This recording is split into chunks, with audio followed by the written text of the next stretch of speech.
Buonasera, benvenuti a questa edizione del nostro telegiornale. Vediamo subito i titoli. Lo Stato si riappropria dei suoi territori. Il ministro Piantedosi a Palermo per rafforzare le iniziative sulla sicurezza e il controllo. Per il capo dello Stato Mattarella la violenza sulle donne è una intollerabile barbarie sociale.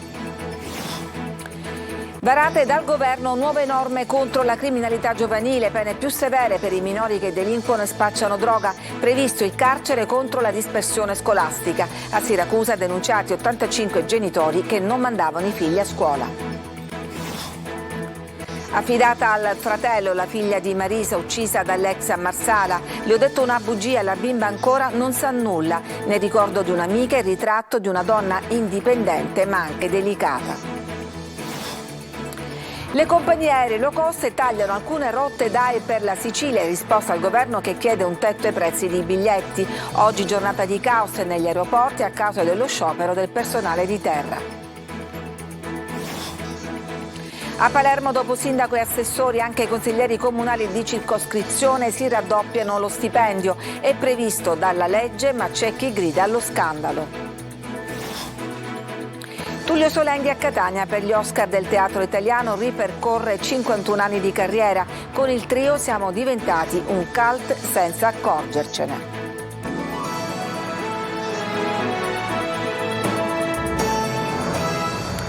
Dunque il ministro Piantedosi a Palermo oggi per presentare il decreto contro la criminalità minorile in una città ancora che presenta i segni delle ferite dei recenti casi di violenza sulle donne, comportamenti che il capo dello Stato Mattarella ha definito un'intollerabile barbarie sociale. Sentiamo Marco Gullà. 800 telecamere per il monitoraggio del territorio, tecnici specializzati, supporto investigativo e pronto intervento contro le calamità naturali. Alla presenza del ministro dell'Interno Matteo Piantedosi a Palermo si avvia la sperimentazione della control room della Polizia Municipale. Sicurezza del territorio, come ha ribadito oggi il ministro Piantedosi, che ha anche partecipato alla consegna di un bene confiscato all'associazione Quarto Savona 15 di Tina Montinaro. Il governo ha sicuramente dato l'idea dell'avvio di un'attenzione rinnovata rispetto a questi fenomeni. Anche qui ne parlavo col prefetto venendo qui, c'è tutto il problema che c'è stato sulla vucceria, ci sono dei controlli che si stanno facendo, insomma vogliamo dare l'idea senza presunzione di uno Stato che dà il segno tangibile della volontà di riappropriarsi di certi spazi che sono stati occupati in maniera quantomeno disordinata se non oltre. Sicurezza del territorio ma anche attenzione particolare per le donne. Non c'è libertà oggi quando una persona è vittima di molestie e violenze fisiche o morali, ha detto il Presidente della Repubblica Sergio Mattarella.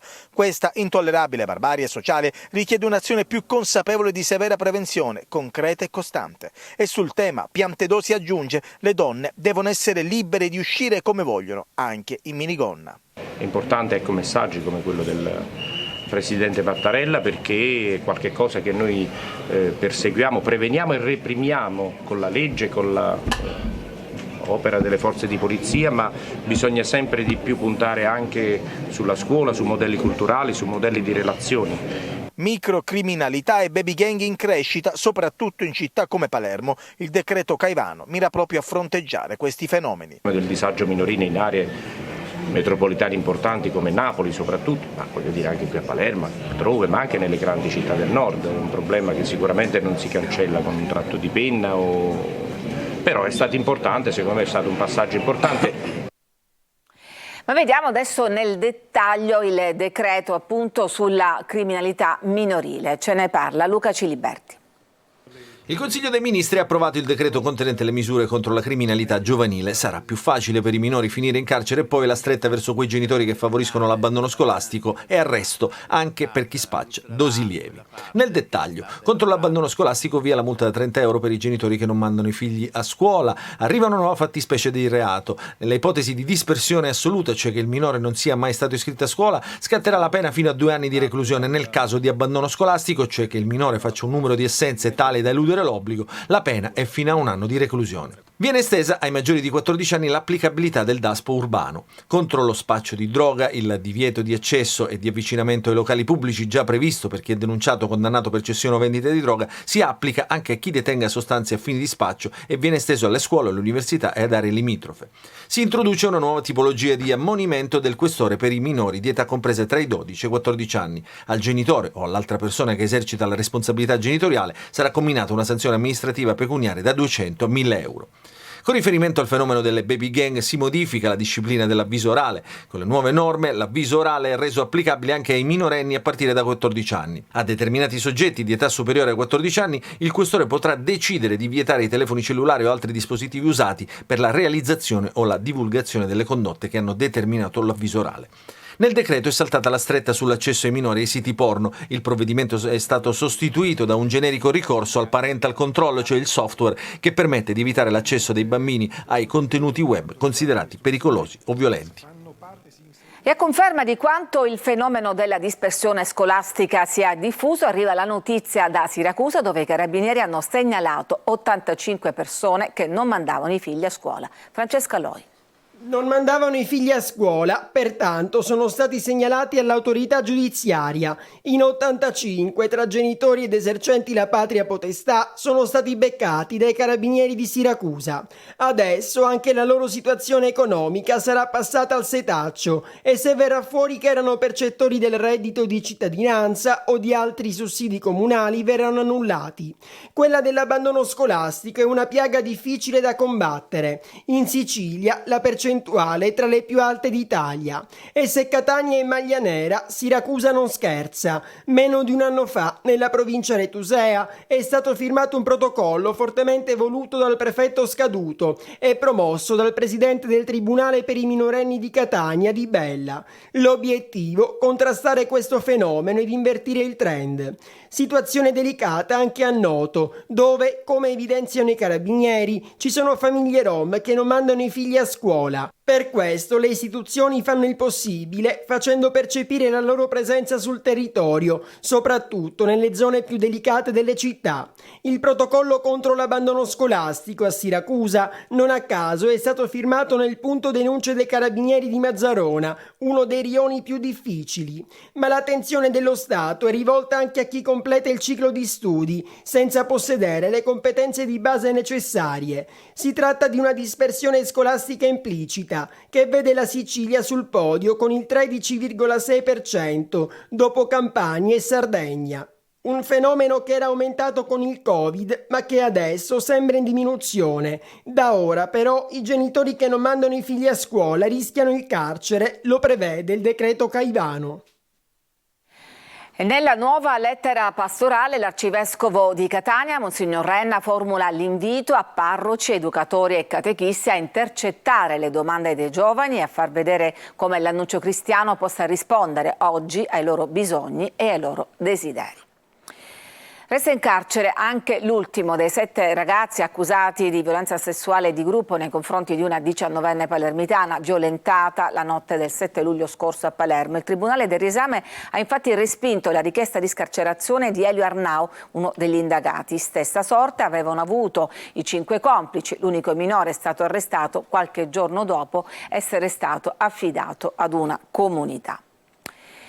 E Marisa, l'ultima vittima di femminicidio a Marsala, lascia una bimba di 4 anni che è stata affidata al fratello Mauro. Alla piccola ho detto che la mamma è fuori per lavoro, una bugia ha raccontato. Per il fratello della vittima il copione di queste tragedie è sempre lo stesso. C'è un uomo che non si rassegna a vedere la sua donna indipendente e c'è sempre una donna convinta che a lei non possa accadere quanto legge sui giornali. Un delitto premeditato, vieni a prendere la bambina, le avrebbe detto l'ex prima di prepararle questa trappola mortale. Un investigatore privato intanto si è presentato agli investigatori riferendo di essere stato incaricato appunto dall'ex compagna di pedinare la donna per vedere se aveva delle altre relazioni. Adesso sentiamo il ricordo di una sorta di ritratto di Marisa tracciato da una sua amica. Emanuela Corsi.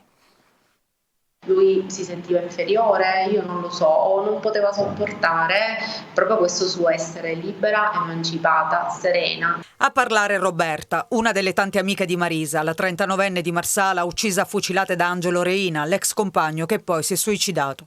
La loro amicizia era nata nel 2018. Dall'anno successivo condividevano anche l'impegno nell'associazione Donne del Vino di Sicilia. Lei era una persona solare e intelligente, molto garbata e naturalmente elegante, di grande iniziativa.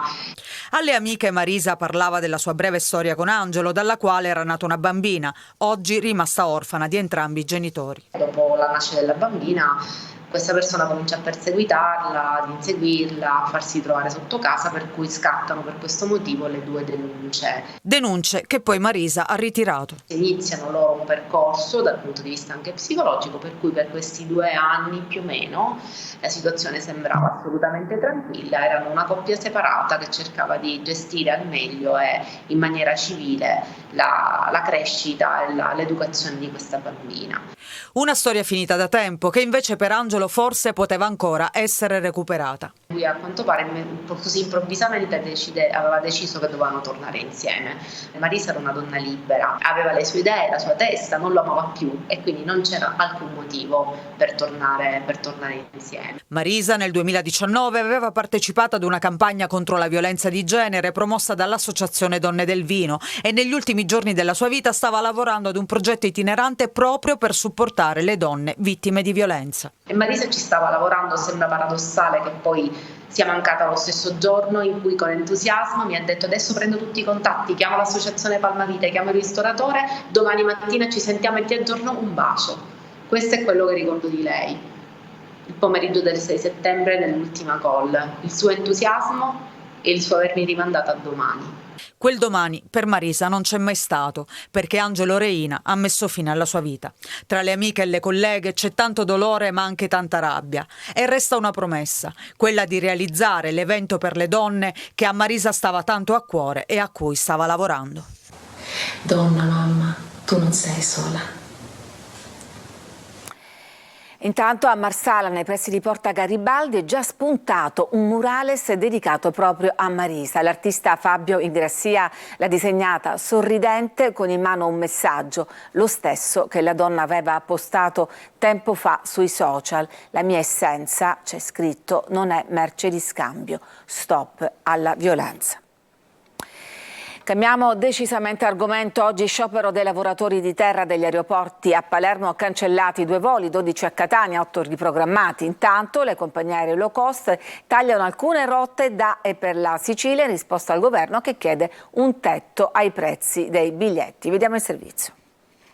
Le accuse incrociate, il braccio di ferro tra governo e le compagnie low cost ai danni dei passeggeri soprattutto di Sicilia e Sardegna rischiano di essere una guerra di nervi che alimenta polveroni ma che non arriverà al cuore del problema. L'esecutivo propone lo stop dell'impennata alle tariffe legata all'algoritmo se questo agisce nei periodi di picco di domanda e considera pratica commerciale scorretta l'utilizzo di procedure automatizzate di determinazione delle tariffe da e per le isole, ossia laddove sussistono le esigenze di continuità territoriale, mentre le compagnie di converso, essendo aziende private che mirano ai profitti, non ci stanno. Parlano di un decreto che contrasta anche con il principio di libertà tariffaria stabilito dall'Europa e annunciano tagli alle rotte.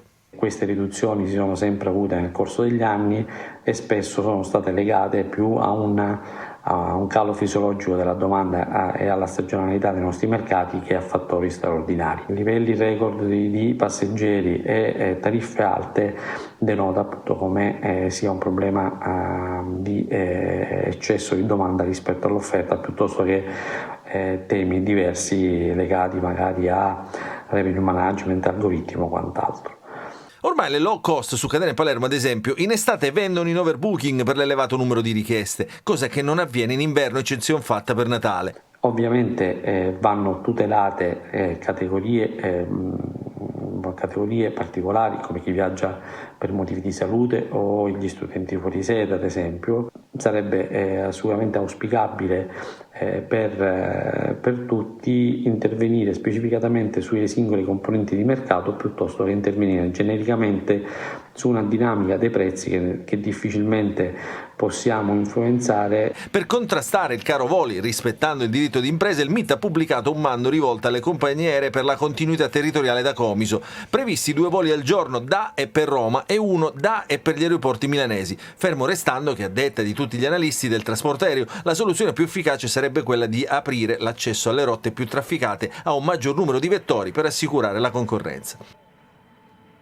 Con l'avvicinarsi dell'autunno e delle influenze si torna a parlare di Covid. La nuova circolare del Ministero prevede test e pronto soccorso solo per i sintomatici e il tampone nei trasferimenti da una struttura all'altra nelle RSA. In caso di sintomi, sempre la circolare raccomanda di evitare l'ingresso nelle strutture sanitarie. Il virus in realtà non è mai andato via, ha cambiato aggressività e varianti, come ci spiega Eva Spampinato. Ha cambiato forma, varianti e aggressività, ma non è mai scomparso. Il Covid torna a farsi sentire, anche se fortunatamente non nella forma prepotente che, nostro malgrado, abbiamo imparato a conoscere. Aumentano i contagi in Sicilia, ma le terapie intensive non ospitano nessun paziente Covid. C'è un incremento dei casi accertati, perché evidentemente la nuova variante ha una contagiosità superiore a quella che fino ad ora con Omicron, la classica Omicron, non avevamo registrato prima. Ma ovviamente bisogna discutere anche sulla gravità che questa variante ha nei confronti della patologia. Evidentemente questa variante non sta impattando in maniera significativa sulla gravità dei casi clinici, tant'è vero che l'impatto sulle rianimazioni è praticamente pari a zero. Sono sempre i soggetti fragili quelli che corrono più rischi da un eventuale contagio. È un Covid che in questo momento può, come sintomatologia, dare un quadro simile influenzale, una forma diciamo anche piuttosto lieve di influenza, spessissimo nei soggetti giovani il quadro è di un semplice raffreddore. Negli anziani può dare un po' di febbre, una sintomatologia anche legata alla tosse, ma il quadro tipico delle polmoniti interstiziali, come siamo stati abituati a vedere nelle precedenti ondate, in questo momento è piuttosto raro. E molti stanno tornando ad utilizzare la mascherina. Il Consiglio Comunale di Palermo vota il raddoppio del gettone di presenza dei consiglieri comunali di circoscrizione, un aumento previsto dalla legge, ma c'è chi grida allo scandalo. Manlio Viola. Tutti d'accordo o quasi sull'aumento delle indennità. Passa in Consiglio Comunale a Palermo la delibera con la quale viene raddoppiato il valore del gettone di presenza dei consiglieri comunali e dei colleghi delle circoscrizioni. Un provvedimento che si aggiunge agli aumenti di stipendi del sindaco e degli assessori già varato prima dell'estate. A stabilire che gli indennizi dovessero salire è stata una legge nazionale che riguarda a tappeto tutte le amministrazioni locali del paese. In Sicilia però l'adeguamento è arrivato quasi un anno dopo e per consentire di trovare le risorse anche la Regione ha dovuto dare un contributo ai comuni. Ma in un momento in cui l'Italia ha mille difficoltà sono in tanti a urlare allo scandalo e anche, se legittimo, al provvedimento inopportuno. A Palermo la polemica è ancora più violenta dopo che un gruppo consistente, la maggioranza dei consiglieri comunali di tutte le estrazioni politiche, prima dell'estate ha bloccato più volte i lavori del Consiglio chiedendo la delibera sugli aumenti fosse calendarizzata, se no non se ne sarebbero fatte altre. Sono così slittati provvedimenti sul bilancio, sui servizi essenziali, sul piano triennale delle opere pubbliche, urgenze per la città in emergenza fin dall'insediamento della Giunta La Galla. 5 i punti di crisi che erano stati individuati: cimitero, rifiuti, strade, municipalizzate e servizi e naturalmente bilancio, essendo la città in uno stato di predissesto. In un anno la Giunta La Galla ha posto rimedio all'emergenza sepoltura, non ci sono più bar in attesa, anche se non c'è ancora la soluzione definitiva per evitare che avvenga ancora. Nel pallottoliere delle emergenze la Galla però perde 4-1 per lasciare una città migliore, dover risolvere almeno un problema l'anno. Il tempo c'è, ma la pazienza dei palermitani un po' meno, perché la luna di miele fra neogiunta e città viaggia verso la sua fine. A Messina un uomo ha tentato di darsi fuoco cospargendosi di benzina all'interno di un ufficio postale. Alcuni agenti della polizia sono intervenuti dopo che l'azione tempestiva degli impiegati dell'ufficio ha evitato il peggio. Ci fermiamo adesso, c'è una pausa per la pubblicità, torniamo subito dopo.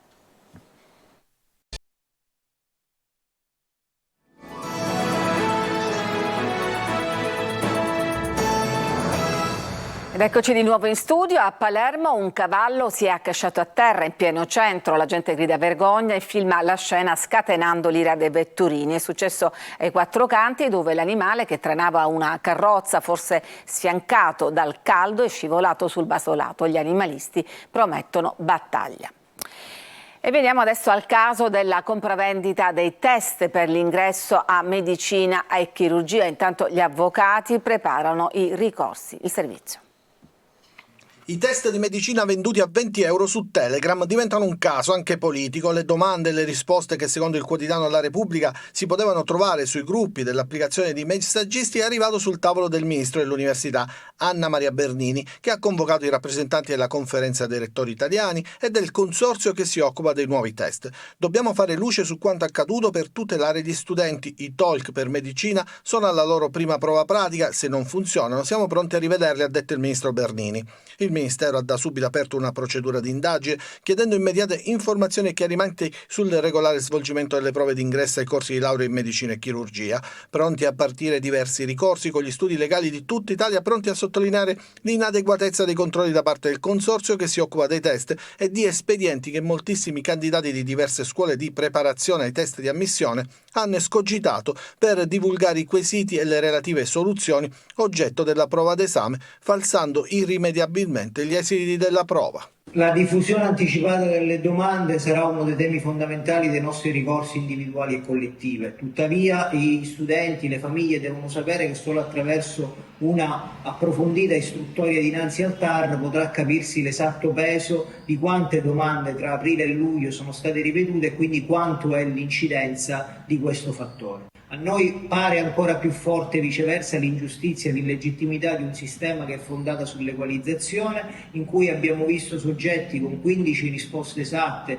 ottenere l'ammissione, quindi un'equalizzazione oltre i 57 punti, mentre altri con 20 risposte esatte hanno ottenuto un punteggio equalizzato inferiore e si sono ritrovati fuori. Una cosa è certa, il TOLC così impostato non è una novità ma un fallimento. E per gli spettacoli, Tullio Solenghi a Catania per gli Oscar del teatro italiano ripercorre gli oltre 50 anni di carriera e la nascita del trio campione di comicità. Eva Spampinato. Non fa mancare mai il suo sorriso garbato ed elegante. Tullio Solenghi, mostro sacro della comicità italiana, anche in mezzo ad una pioggia battente che obbliga gli organizzatori del Teatro Stabile di Catania, che portano il premio Le Maschere, gli Oscar del teatro italiano, in piazza Università, a rimandare di qualche ora l'inizio dello spettacolo. E proprio per far cessare la pioggia, qualcuno chiede l'intercessione di Sanremo, uno dei suoi cavalli di battaglia. Tra l'altro, essendo un santo che non esiste, me ne sono appropriato completamente senza nessun tema di blasfemia. Se tu non credi, sappi che sono sottotitolato per non credenti alla pagina 777 del televideo. 51 anni di carriera tra teatro, radio, televisione e una serie di battute sketch comici rimasti nel cuore e nella memoria degli italiani. Siediti accanto a me e bevi qualcosa. Vuoi bere qualcosa? Coraggio, Pedro, bevi qualcosa.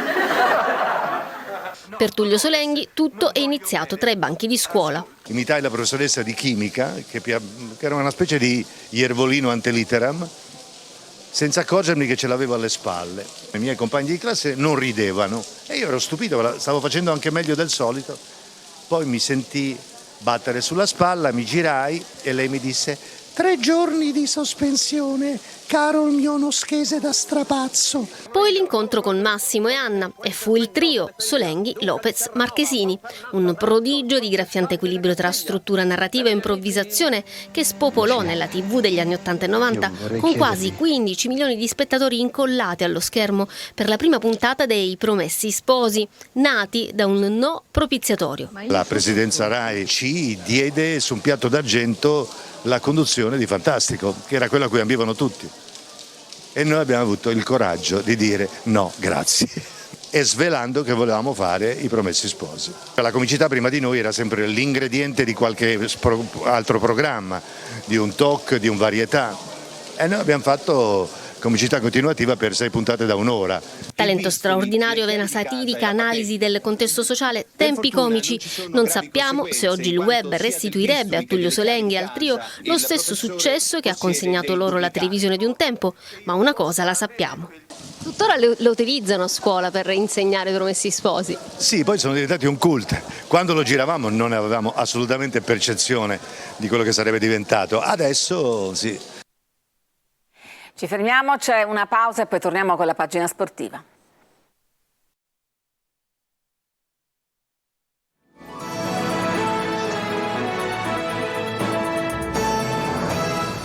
Ed eccoci allo sport, il rinvio con il Brindisi cambia i programmi del Catania che deve inserire i nuovi arrivati e portare alla migliore condizione il resto del gruppo. Sentiamo Marco Carli.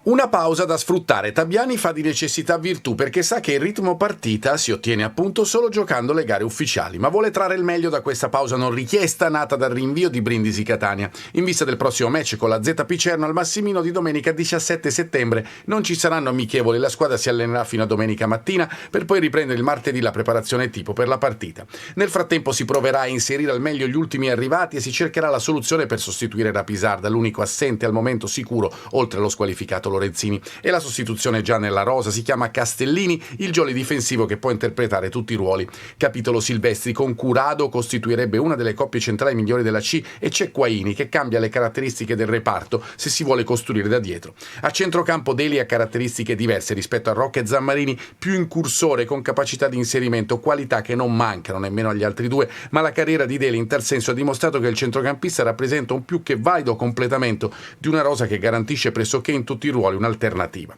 Strumento importante per arrivare in alto. Capitolo attacco. Di Carmine avrà altri giorni per acquisire condizione e minuti. L'obiettivo è quello di proporlo dal primo con il Picerno. Resta l'alternativa Sarao, ma anche quella di Dubizcas. Più di una settimana per trovare la quadratura. Il Catania, dopo la sconfitta con il Crotone, la sosta forzata, vuole incominciare a correre. È tutto per questa edizione, grazie per averci seguito, vi auguro una buona serata.